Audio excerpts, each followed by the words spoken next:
abalungi be basinga obungi ababi. Abalabi ba BTV, Dream TV awamu n'abatuuliza ku mpewo za Impact FM. Tusanyusa balaba nate programu yaffe y'Enganzi. Abalungi be basinga obungi ababi. Omwanjizi wo ye Aida Nakuya mukyala Mpalanyi, mbaka wa Gomba addako. Mu studio era ndimu ne mukulu. Amaze okubabuuzaako kasola nga yakola bw'atyo omutwe omanya amaze okubabuuzaako. Mukulu eggwanga liri mu kweteekateekera okulonda. Era nga bannayuganda bali eyo bawaga nti kekana akaseera kokka ke balina okukyusa obukulembeze bw'eggwanga Uganda. Naddala wano mu Kampala buli w'ogenda owulira oluyimba luli lumu nti tulina okulonda, tulina okukyusa abamembazi ba palamenti, ono gundi abaddeyo tatukoledde, ono gundi abadde bw'ati tatukoledde. Naye nga beeteekateeka bwe batyo emitima gyabwe myennyamivu nti batya. Lwaki batya? Nti obululu buno bubadde bujja bubeerangamu violence, bubadde bujja bubeerangamu amasasi, bulimu emiggo, bulimu okusibwa kungi, ne kiba nga kitiisa nnyo bannayuganda, ng'ate balaga nti we tugenda kigenda kuba kizibu mukko. Era ng'abantu olwedde bakyogerako nti we tugenda mu kalulu akaddako bagenda fiira ku muntu. Lwaki omuntu afiira ku munne? Tekiyinza butaba kizibu kubanga mu Afirika okuva lwe twefuga omuzungu yaleeta emmundu n'agituwa. Actually ye yakozesa mmundu okutuwamba. Kye tuyita colonialism. Bw'aba agenda nga tufunye independence n'agitulekera. Kati bannaffe abo ababasikira abaali basomyeko nabo ne bagikozesa okutukulembera oba otufuga oba okwetwala mu buyinza oba otusanyusa. Owulidde? Abakulembeze abo bonna abasinga aba Afirika baakola amagye gaabwe okusobola okufufugaza ki? Bannansi baabwe. Nga bakikopye ku ki? Ku bazungu. Kaakati bannayuganda ogamba nti beetegekera akalulu aka 2026. Naye olina okukeetegekera ng'oyagala kati bagamba mbu waliwo enkyukakyuka. Toyinza kuleeta nkyukakyuka ng'oli omuntu yakola ejjeeri okuggyako ng'oligyeewo. Ng'eri Obote bwe baaliggyawo, ng'eri Amini bwe baalikola ki? Bwe baaliggyawo. Yes. Kati tolina nkyukakyuka yonna gy'oyinza kuleeta. Ng'oli yakola ejjeeri n'alikola n'aliteekamu abantu. Katugambe nga Traore. Kakati mu Burkina Faso n'akola ejjeeri n'aliteekamu abantu be. Obuyinza, ekigambo kye bayita obuyinza kikwatagana n'amaanyi ag'emmundu. Okulemera mu buyinza oba okufuna obuyinza, emmundu buki? Bwe buyinza. Owulidde? Kyawukana n'ekitiibwa. Kaakati obuyinza kikwatagana naki? Kikwatagana na mundu. Omuntu awagalwa mundu, sitiiru awagalwa sitiiru, emundu ewagalwa mundu.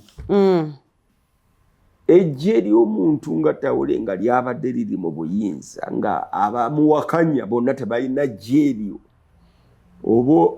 Oba oyiwa mazzi ku mugongo gwa mbaata gayitako buyisi tegayina kye gakola.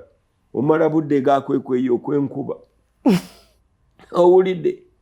Kubanga ejje si liryo. Okuggyako ng'ejje liri very well institutionalized nti liri national. Ng'amagye ge tumanyi nga mu America nti ejje liri independent, liri almost independent. Teriri it's so standing. Yes. Naye lyaffe wano terinabeera national. Tetunnafuna je oba police eri national. Ekyo tukikkirize bannange oba tukigaane.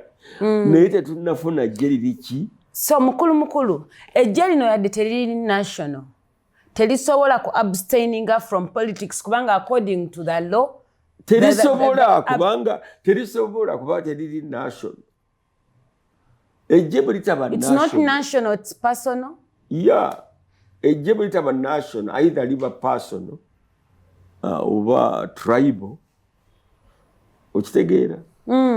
Liba subject to someone. Yes. Oba subject to something. Liba person omuntu yaba alikola ki? Yaba alifuga. Yaba alifuga. Yaba aliragira. So siki? Sigwanga. So ekyo tetunnakituukako. Afrika yonna tennakituukako. Mukulu. Ebyo byonna mbiraba ng'obyogera nga bituufu. Naye kirekawa omulonzi oli gwe wagambye nti yasalawo kubanga kati ekyo olwedde kikulaga nti omulonzi tebagenda muwa mwaganya kusalawo ku nsonga ye. Kituzzayo wali. Meaning eziri ensonga z'ennaku ze twali twogerako wano nti nfu nti ebyobulamu bifu ebyensoma bifu ebyenjigiriza bifu tobizza ku mulonzi kati tubitwala ku muntu oli acontrolling ejje. Kankuwa example nti abantu bagamba nga tukyusa constitution oba mu 1994 nti abantu abasinga basaba federal. Kati lwaki mu kulonda tebalonda federale?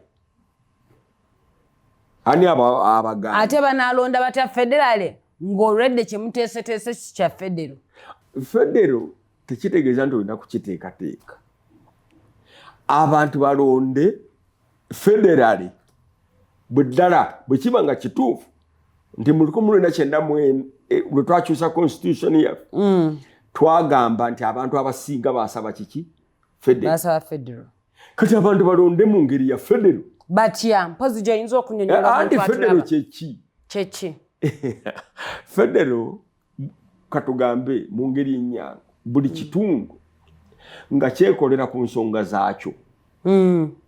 Nga sente ziva mu central region oba government oba central government. Kati region neba nga ekkirizibwa okwesololeza omusolo gwayo oba okukola ku nsonga zaayo okusinziira nga obwetaavu bwayo. Right? Kati then regions zeziriwa nti Buganda. Central region. Kati bwe muba mwagala okwekolera ku nsonga zammwe lwaki temulonda mu ngeri ya federal? Ulidde? Mukulu. Federal enereta Odinga. Mukulu. Federal enereta Odinga mu Buganda. Mukulu. Already central region. Yo kizibu okulonda mu ngeri eyo. Lwaki? Kubanga bangi bali mu central region yadde nga siba central region. Naye ekikula kyaffe nga aba central region twaniriza kyogamba nti balina gye baava mu kaseera k'okulonda baddeyo. Nedda ayinza okuba nga yava Tooro ng'ali wano naye ng'akkiririza mu ki? Mu federal. Therefore abeera wa wano. Abeera wa wano. Alina kulonda baawano. Sitegeera nsonga lwaki abantu basaba permission okufuna federal. Why? Osaba permission okufuna federal. Mukulu. Mulonde. Mukulu. Nga mulonda mu ngeri ya federal. Simple. Ekyo bwe kinaggwa nti we banalonda bwe batonga kijjawo okukuba amasasi okuba emundu okukola ki? Wuliriza ebyo byonna biyinza okubeerawo naye bwe kiba nga abantu abasinga kye baayagala okulonda ku londa nga bw'obanga ddala wayagala federal. Nze kyendowooza nti si kituufu. Abantu baffe nkongo bwe bugambye abamu babisi oba babugu oba tebaagala na kwagala kumanya oba bakoowu. Era nze nagambye wano nti n'omala okola kyaki ng'ega nti abakoowu kyaki ejjula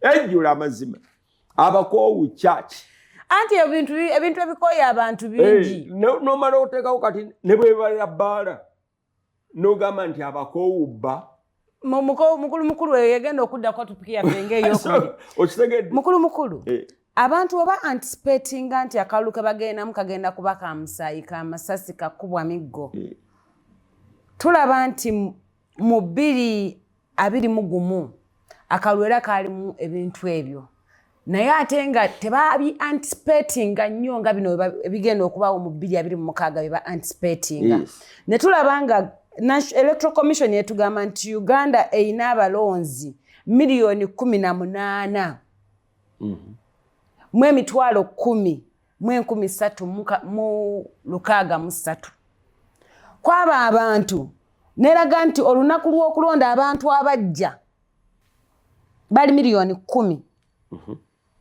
mu emitwalo 7 mu 14 ya milioni 10 mu emitwalo 7 katugambe bwe watyo ne bakulaga nti milioni 8 teyataninga up kujja kulonda nate ku luno actually population yonna erina okulonda only 59 voted.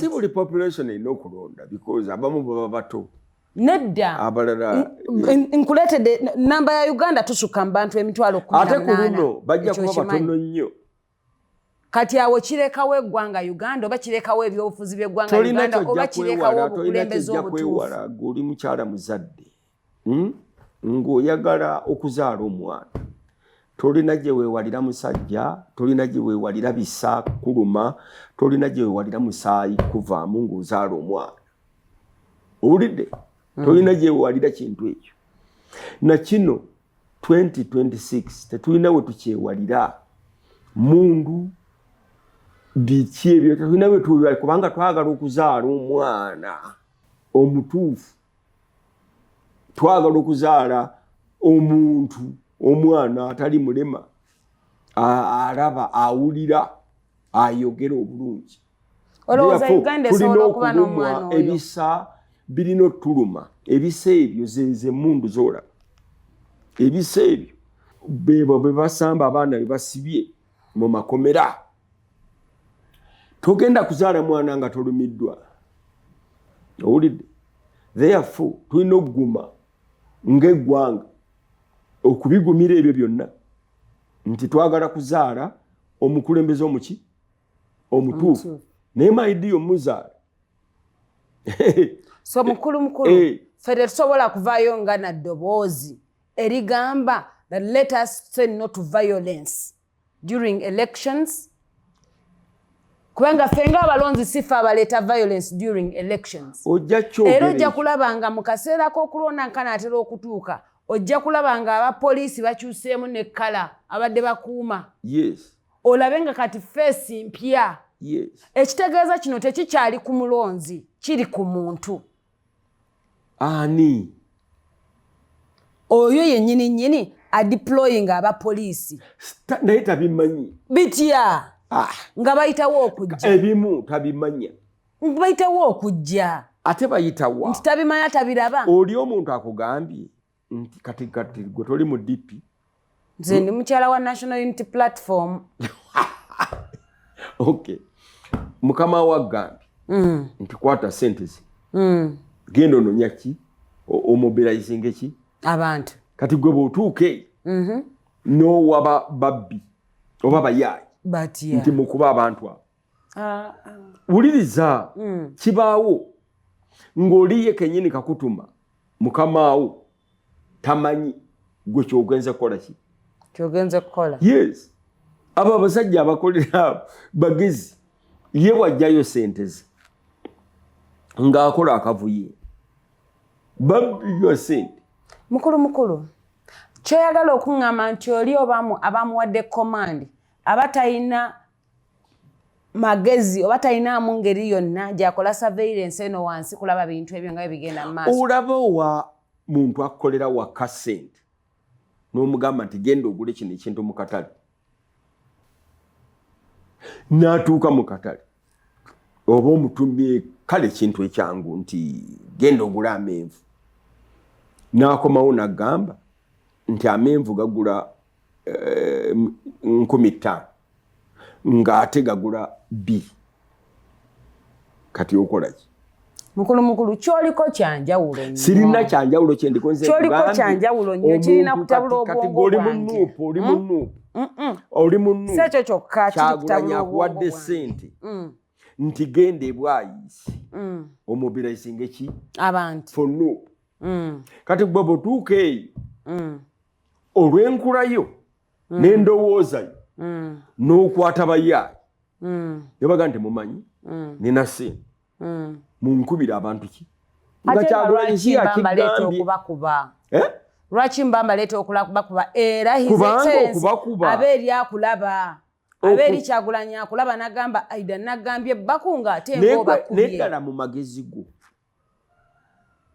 magezi go olowooza Museveni yagamba abantu nde mugende mukuba abantu abo mukulu gwe ddamu ekibuuzo nedda mukulu bw'aba gwe ddamu ekibuuzo ekyo mukulu ndi mulonzi mukulu tabiraba bw'abiraba alina mu statements ze yali abivumiridde yes waliwo akalulu akaali kazze n'agamba nti bannaye kale kano katuuke twagala president tumulabe ng'avuddeyo ku mpewo nga bwe njogera wano olwaleewo ne ŋŋamba nti we say no to a violent related action in election nti buli wamundu agisse wansi ku luno wetuba abasirikale nga bagenda mu election bagenda kukuuma mirembe wetuba abasirikale nga bagenda ku participatinga bagenda kukuuma bannansi bajja kulonda enjiri eyetandike kati nga wabulayo emyezi nga 6 okutuuka ku ddidde awo tulabe oba tetuufune turn-up y'abantu abasukka mu miliyoni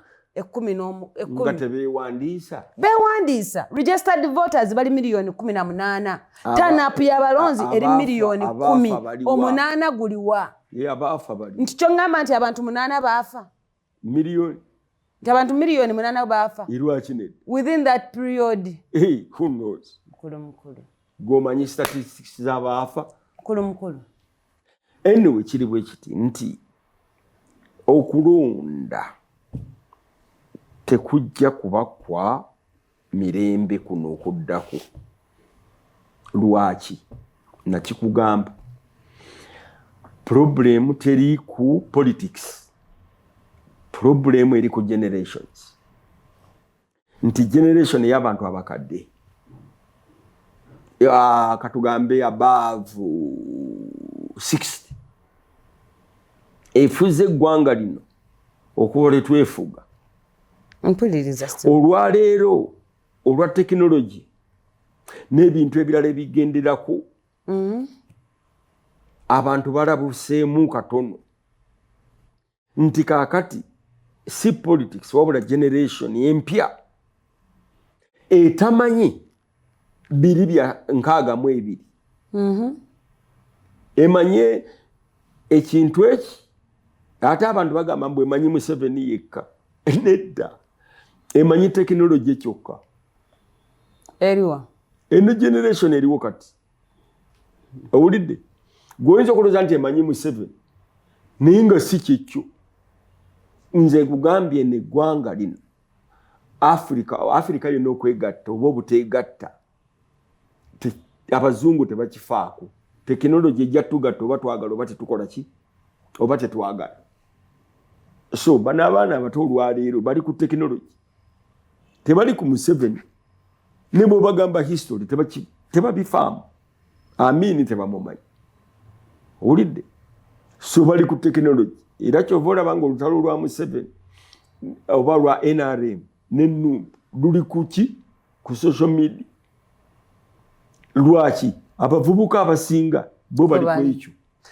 ate kyekibagasse mukulu oyinza okuvayo n'eddoboozi eryegatta ku lya Aida Nakuya erigamba no to violent associated activities in the next elections. Tetusobola ekyo kifuna naawe muleme kuloota bakiyita batya.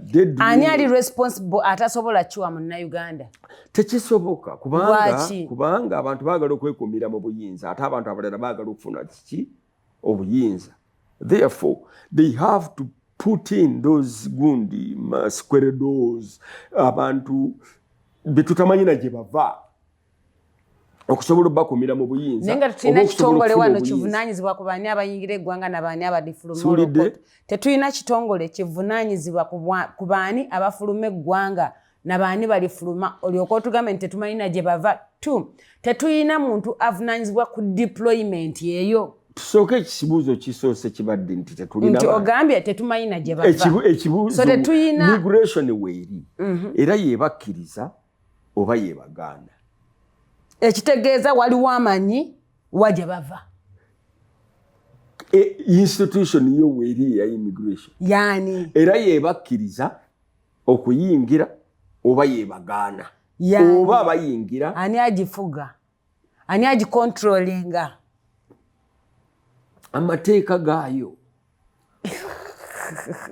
terina mateeka mukulu etteeka likola baliwadde platform okukola antuuliriza buli kintu yensonga lwaki olaba we mugenda mu kooti wabaayo obukkakkamu etteeka liryoke likole ki liryoke likole kyemutya okwogera who gives them the platform kyotya okwogera kyoyagala okwogera nti President Museveni yabakkiriza byonna immigration n'ibiki byonna nze kyempaka nze si kyenjagala okwogera nze ndi awo mpagira gundi oba olidde no nze ndi issue oriented nedda mukulu abantu abayingira wano ekibiina weekiri eki department oba whatever immigrations yes era abantu abo bebakuba stamp nti yingira oba toyingira kati oyinza otya okuŋŋamba nti abantu abakola ebitajja tebamanyi gye bava waliwo abalala abayingira illegal so tugambe nti abasirikale betutera okulaba mu nnaku zino ezigenda okweyongera mu maaso nga tunaatera okutuuka mu kalulu oba okulonda akalulu oba okasuula nti bajja kuba bebamu ku bayingira eggwanga lino illegally nga tetumanyi gye bava basoboka bo bajjira ku komandi yaani ate yaani abalala bajjanga ba refugees omuntu abalala bajjanga nga abalooking for greener pastures abalala bajjanga abasirikale nawane bafuuka abasirikale ate kati tulina bannayuganda abasirikale mu America ne babawa ne uniform nga tebali trained at all no baba training for only 6 months yes ate omusirikale bamutrainingira myezi emeka myezi mukaagira wa police kati olowooza tubanga tu anticipating ekyo nga nawe omaze okyogerako nti turn up ku luno egenda kuba wansi ntono yes ejja kuba ntono Munnayuganda yeetaaga okuvaayo ajja alonde kubanga already kati mu byoyogera olinga alaga nti already it is a decided case. Yes it is. Lwaki okitya? Gwolooza Museveni agenda kuvaako. Bw'avaako lutalo. Bw'asigalako lutalo. Lwaki mukulu olowoozesa abantu nti President Museveni olwaleero walekulira obuyinza luba lutalo? Kubanga eggye lirye. Ate eggye lirye litya? Ayinza okukola ekintu kyonna. Kitya? Gwe walikola eggye lye. Eggye lya ggwanga si lya muntu. Ntugambye ekyo kye twasookeddeko. Kati obwo bwe nkugamba nti it has failed in African countries for people, leaders, to create national armies. Ekyo tetumanyi oba be bafairinze oba it is a matter of time. Owulidde? Naye nga tojja kugamba nti waliwo African leader one atakozesa ggye for his advantage. Mukulu. Ife ngaba National Unity Platform kangendeko ku ludda eyo. Tuzze n'ekigamba nti protest vote. Protest vote. Abantu banoonya akalulu bakalonde bakakuume. Yeah. So ebyo bye tuwulira byogera ebiteeka instincts high tebigenda tugaana kujja kusalawo ki mukulembeze eki gwe twetaaga ng'eggwanga Uganda. Ebyo byonna nkola nfu. Yonna nfu. Kubanga teri ggwanga lirina democracy entuufu. Ne olonda n'osula okuuma akalulu.